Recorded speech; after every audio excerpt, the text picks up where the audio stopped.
Our country is known for hospitality and genuine smiles, a fact never been hidden whether in a real world of happiness and celebrations or even under extreme tragedies and loss.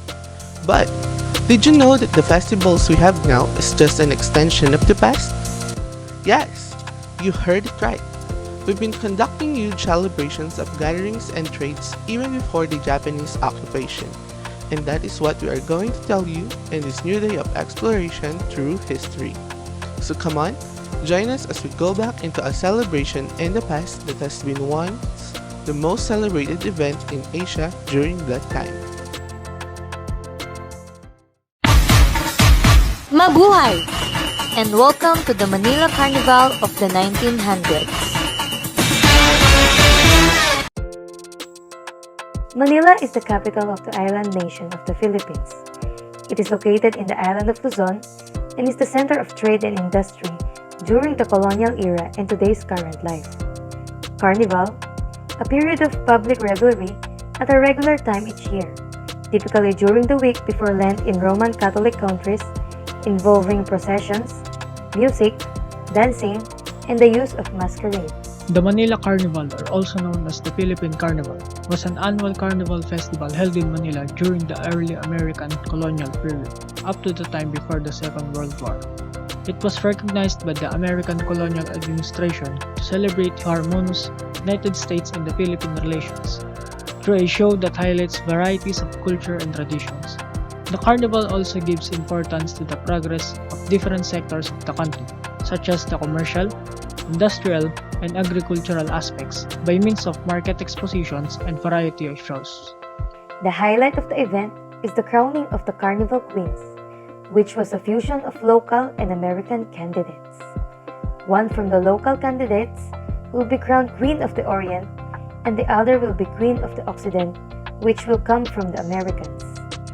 Each existing province by that time selects their representative to the event by means of having a carnival within their provinces. The winner of the contest will be having a great exposure to the public, starting with the parade riding an elephant going to the stage. Pura Villanueva, a native of Iloilo, won the first Queen of the Orient title, and by that time been enclosed with controversy, for she ended up walking during the parade while Marjorie Colton, the Queen of the Occident, rides an elephant. Overall, the event turned successful despite of the controversy. According to different sources, especially in a documentation by Mr. Howie Severino in Eyewitness, a television program, the Manila Carnival is more than just a short-time celebration, but a door ready to open for more opportunities due to publicity. One of the memorable advances during the Manila Carnival is the opportunity given to the winners of Carnival Queens. They garnered publicity, making them an instantly influential people. It so happened that Miss Pura Villanueva is a feminist and an advocate for women's rights. She became a symbolic person as she pushes for the women's right of suffrage and is later on signed by President Manuel L. Quezon. Ito ang nagtulak kay Pura Villanueva Calao na itatag ang Asosasyon Feminista Ilongga noong 1906. Ipinaglaban niya ang pagkakaroon ng pantay na karapatan, katuwang ang iba pang feminista ng bayan. Now, how do we connect this beautiful event from the past to the recency of time? Festivals. Our celebration of festivals from the local government units to provincial and regionals up to the national aspects is what makes it a practice from the past that has been celebrated in the present. When we are celebrating festivals, we are having fun. There are a lot of variety shows conducted, from pet shows, car and motor shows, acrobatic exhibitions, bands and other talent competitions, beauty pageants, float parades,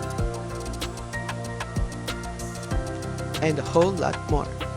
With those events, We are feeding our eyes with impressive presentations and such. We are also celebrating friendships with our local citizens. Those joyous feasts are making it a simple fun time for everyone, even in a jiffy. A celebration won't be completed without the presence of products and foods. A certain festival celebrates the blessing of an abundant resource, making it the highlight of the entire celebration, resulting to constructions of agricultural booths that displays a certain product. Let us have the Analag Festival for example. Analag, or Ani ng Laguna, is a festival celebrated in the province of Laguna, with its town as the participants comprising the whole festival. It showcases the individual main products of each town to cater different audiences, not just from the locals, but to the tourists who come to witness the event as well. These festivals do conduct beauty pageants as well. In fact, the winner of the pageant was sent to represent the province to a national pageant, hosted by Bulaga, which is called Miss Millennial. It is an annual event that gives emphasis on the culture of provinces or cities that the candidates are representing. Throughout the pageant's run, the candidates must provide a visual tour of must-see destinations, showcase local delicacies, and promote the world-renowned Filipino hospitality. The pageant's goal is to make Filipinos realize how beautiful the Philippines truly is. With these facts being presented, both eras will give beauty winners an influence as she voices out her thoughts through an advocacy. In the instances above, history plays an important role as a basis on how authentic and symbolic this event is for us. We value this type of events because it promotes positivity and good conduct. It is a reflection of our traits on being a hospitable nation that is open for more connections and international understanding. This promotes a platform of inclusivity by means of having a representative so that nobody or nothing should be left behind. It draws an important art on how colorful our culture is. It may be an enhanced adaptation of the past, but it gives a space on creativity and enclose those traditional and cultural aspects within our locality. The tolerance and individuality as we embrace our differences in beliefs and customs promotes good culture with our neighboring countries, making us a circus of uniqueness towards the openness and warm beings. This makes us an important content within the worldwide context, as a view to the human history. We play a very important role of a place being invaded not just by power, by culture making us diverse and culturally shaped individuals. It became an artifact that lives from within, growing and maturing as we realize the real meaning of happiness in celebrations. We all are contemporary people. But remember, the word contemporary won't be contemporary without it being an innovative form of the past. That's when we recognize the importance of it as we go through another history, making the historical influences our pathway towards another claim.